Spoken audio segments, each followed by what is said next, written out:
A millionaire kicked out his wife. 7 years later, she returns richer, with twins, and a secret that leaves him begging. Welcome to Beyond Color Stories. I'm your storyteller, James, and I truly hope you're all doing well. I need to be honest with you. There's a chance you might lose me. Some stolen channels have taken my name, my face, and my stories. Because of that, my reach has dropped significantly. If you want to keep hearing stories from me, I need your help. When you watch, please search for Beyond Color Stories. Make sure it's the real one. And if you're still with me, comment, "I need your stories, James."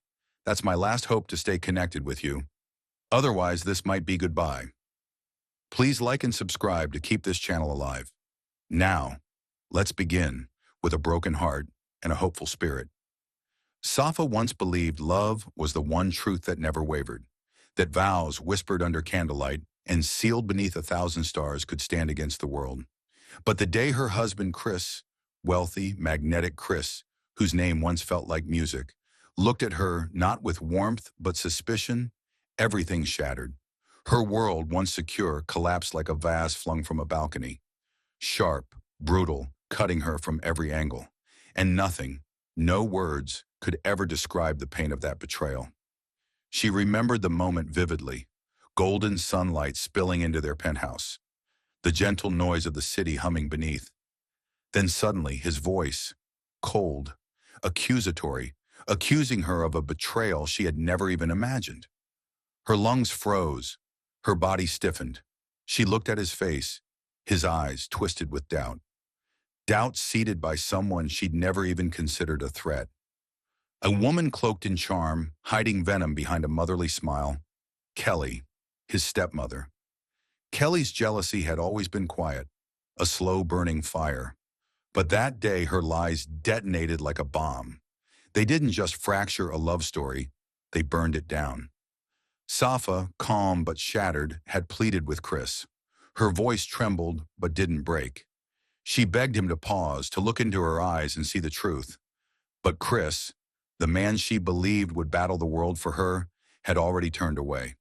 Already let the poison bloom in his veins. Already closed the door on her. She wasn't just heartbroken that day. She was destroyed. Because inside her, two tiny lives fluttered. Unborn, unseen, yet deeply loved. She had taken nothing when she left. No diamonds, no clothes, no apology. Only pain, only silence. Her tears followed her down the marble stairs of the mansion that once felt like her forever. Now it felt like a grave. She stepped into the evening air like a ghost, her soul unraveling one breath at a time. Kelly had smiled that day. Behind the curtains, victorious. Her cruelty had worked. And Safa, unaware of just how deeply she'd been betrayed, could only wonder how love had turned into something so monstrous. Chris, the man who once recited poems into her skin, who made her feel like the sun rose just for her, now believed the ugliest lie. Her heart couldn't make sense of it. She was just over 6 weeks pregnant. Her body strong. Her soul crumbling. Betrayal hit harder than poverty, harder than pain. She wandered that night, sobbing under city lights, remembering how Chris once cradled her head when she was tired, brought her gifts, kissed her like she was made of stardust. Now he wouldn't even see her as human, let alone as the woman he vowed to cherish. By midnight, she found herself in a rundown motel, her shoes soaked, her hands numb, her phone silent, her heart bleeding. But even in that moment, she wrapped her arms around her belly and whispered, "Mama's still here. I won't let you suffer." And in that promise, she found strength. The world didn't pause for her pain, but she changed anyway. It wasn't just grief over Chris. It was the insult to her dignity, the life her unborn children were denied. She tried not to hate him, but the wound was infected by his silence. He hadn't even asked her what really happened, just believed a lie. She thought of calling him. She thought of screaming the truth at Kelly. But those eyes, his eyes, haunted her, cold, condemning. She couldn't go back, not broken, not begging. She had to stay strong for the babies. So she began again, quietly, humbly, in a bakery far from the penthouse life she'd once known. She baked bread like it was sacred. With hands once used to caress love, she now kneaded dough. Customers noticed her soft voice, her gentle smile. They didn't know the sorrow in her eyes. Her belly swelled, her pace slowed, but her resolve hardened. Her apartment was tiny, cluttered, but filled with lullabies, books, and the quiet hum of survival. She never cursed Chris to anyone, never told her sob story. She simply worked, saved, prayed, and when labor finally arrived, no hand held hers, no comforting voice whispered to her. But when she saw her twins, two perfect boys, she wept, not from pain, but from love. She named them Callum and Adam, names whispered to her in dreams. She vowed to raise them with everything she had left. Every diaper change was a prayer. Every night of tears, a seed of hope. She didn't search for Chris, not because she hated him, but because she learned. Some people make their choice, and chasing those who turn their backs on you only reopens wounds.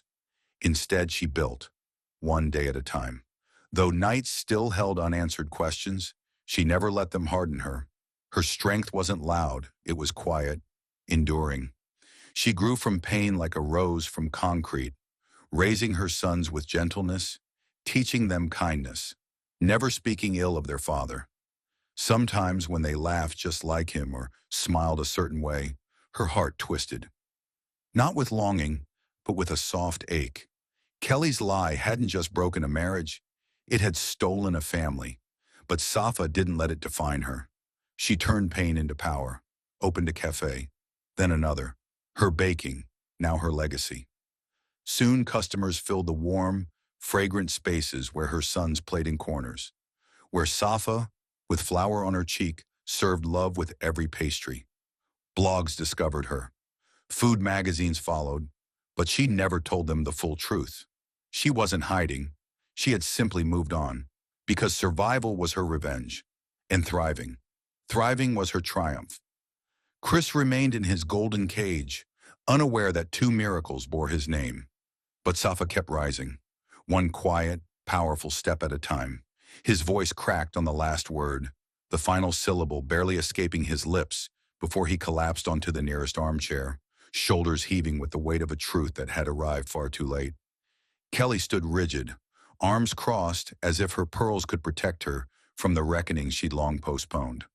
But even she could feel it now, the shift in power, the unraveling of her carefully built lies. Chris buried his face in his hands, the silence between them broken only by the distant ticking of the grand hallway clock, a sound that mocked him now, each second a thief of time he could never get back. 7 years, first steps, first words, first birthdays, all vanished like smoke, while he sat in boardrooms and vetted strangers, thinking he'd made the right choice. "I trusted you," he whispered, not looking up. "I trusted you more than I trusted the woman I loved." And for what? For a lie dressed in pearls? Kelly flinched, her grip on the stem of her wineglass tightening. "You were going to throw everything away for her. Your name, your legacy, everything your father built." "No," Chris said, rising slowly, eyes burning. "I was going to build something new, with her, something real. And you destroyed it because you were too proud to let me be happy." He stared at Kelly as if seeing her for the first time, not as the poised, loyal friend she pretended to be, but as the architect of his greatest failure. "I won't let you near them," he said at last, voice low and hard. "Not her, not the boys. Stay away." Kelly didn't reply. She knew the look in his eyes meant he was already gone, not from the room, but from any future she might have hoped to manipulate again. Chris left her standing in the middle of the cold marble hallway, her empire of lies crumbling in silence. Meanwhile, across the city, in the quiet sanctuary of their apartment above the flagship bakery, Safa tucked Callum and Adam into bed. They were still buzzing from the gala, chattering about the chandeliers and how proud they were when everyone clapped for her. "Mama," Adam said, his eyes drooping but his voice curious, "that man who stared at us, do you know him?" Safa paused for a moment, brushing a hand over his curls. "A long time ago I did," she said softly. But that's a story for another day. Was he a bad man? Callum asked, more serious. She looked at her sons, the faces she had raised with love, patience, and relentless hope. He made a mistake, she said. A big one. But people sometimes do that when they're afraid. Adam nodded, already half asleep. You're not afraid anymore? She kissed his forehead. Not anymore. And somewhere, deep in the night, in a room filled with polished silver and cold regrets, Chris Carter opened a drawer for the first time in years. Inside, an old photo. Safa, smiling, her eyes shining, one hand resting over the small swell of her belly. He clutched it to his chest and whispered, I'm so sorry. But the wind outside offered no answer. Only the cold reminder that forgiveness, like time, is not guaranteed. It must be earned. That freak storm on our way back from the cabin, Chris asked softly, his voice barely above the patter of rain on the windows. Safa's lips curled despite herself, the memory slipping into the room like an old song. You insisted we didn't need a map, said you had an internal compass. Chris chuckled under his breath, his eyes on the boys nestled between them. Turns out, my internal compass leads to a cow field and a flat tire. She glanced at him, and for the first time in years, their eyes met without pain sitting between them. And a night in the car with no heat and one granola bar. You let me have the bigger half. You were shivering. He looked at her then, really looked, and the weight of the years, the lost moments, the pain he had caused, sat there like a quiet apology in his gaze. I would have given you everything if I'd known how. Safa looked away, her fingers brushing a lock of hair from Adam's forehead. You had everything once, Chris. You just didn't see it. I do now, he whispered. The thunder rolled again, but the silence that followed felt strangely safe. Callum stirred between them and mumbled, I want pancakes in the morning. Chris smiled, that broken boy smile she used to know. Then pancakes it is. The boys finally drifted to sleep, little limbs tangled in blankets and dreams, and for the first time in a very long time, the room felt full. Safa stood to leave, but Chris didn't move. He stayed sitting beside them, as if afraid this fragile moment would vanish if he blinked. She paused at the doorway and turned. Don't mess up the batter this time. They hate the lumps. Chris looked up, surprised and grateful. I'll make them smooth. And with that, she disappeared into the hallway, heart still guarded, but not as tightly locked as before. Outside, the rain fell heavier, but inside, something had begun to heal. Not in grand declarations or sweeping romantic scenes, but in the quiet, where forgiveness often starts. A kitchen knife someone had hurriedly grabbed from the house, the frosting slightly lopsided, but no one cared. The boys insisted on the biggest slices and got them, cheeks smudged with icing, laughter echoing through the garden like music. Chris held Safa's hand as they swayed gently under the fairy lights. Not a choreographed first dance, but a slow, awkward shuffle that made them laugh until their foreheads touched, and their breaths synced like a secret rhythm meant only for two. At one point, Adam climbed onto a chair and tapped a spoon to his juice box like it was a champagne glass.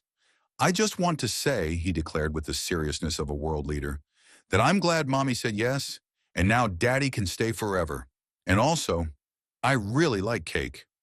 The crowd erupted in warm laughter, but Chris's eyes were wet as he swept his son into a hug, whispering something into his ear that made the little boy's grin widen.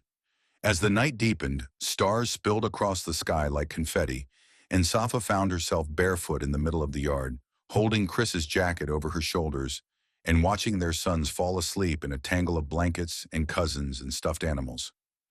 She looked at the man beside her, the one who had once broken her heart with silence and now healed it with presence.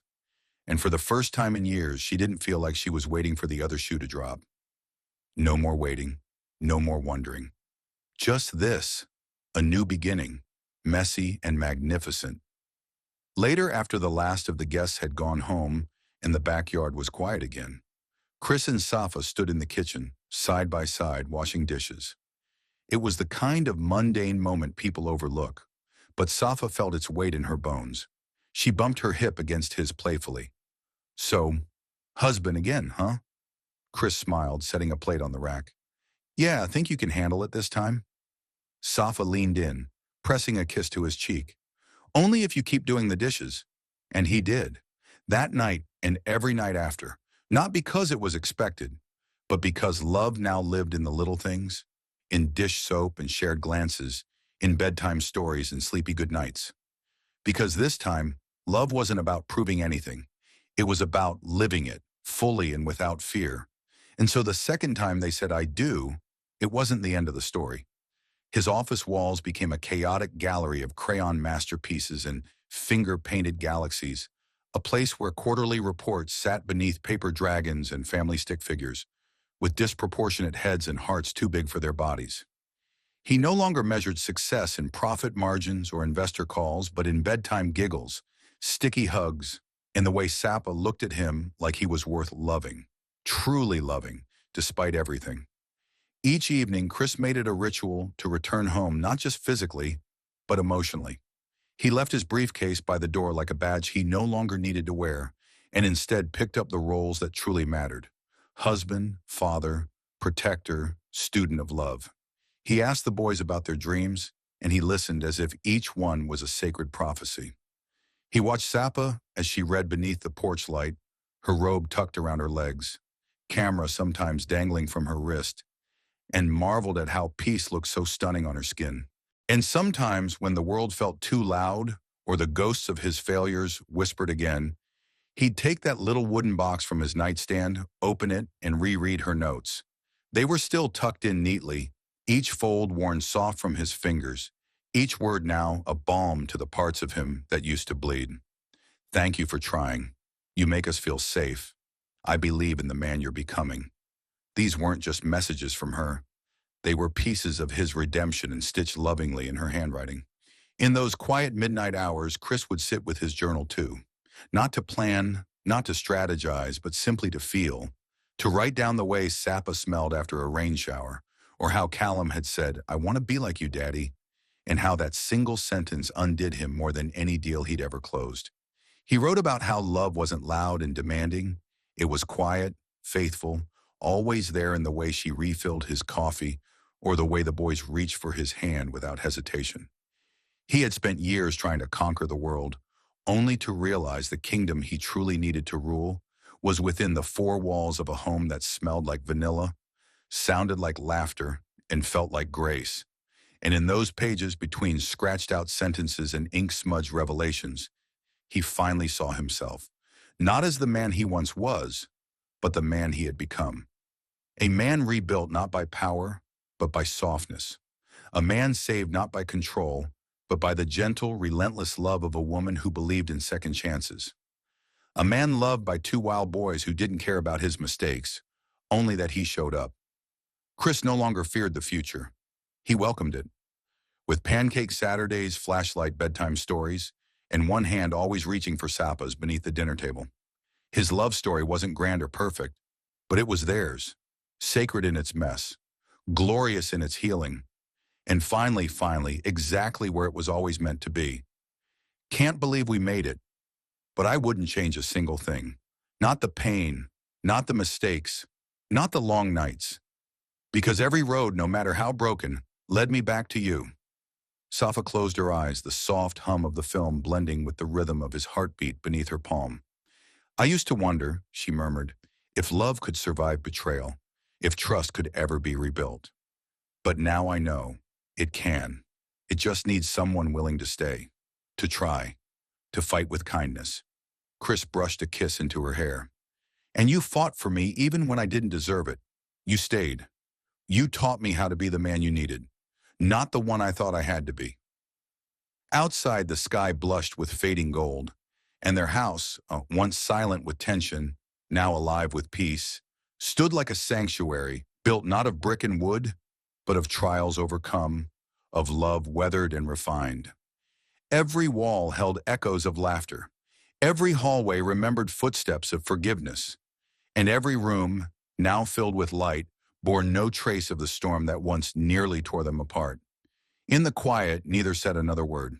They didn't need to, because when a love is hard-earned, when it's forged in fire and rebuilt with truth, it becomes more than just a feeling. It becomes a legacy.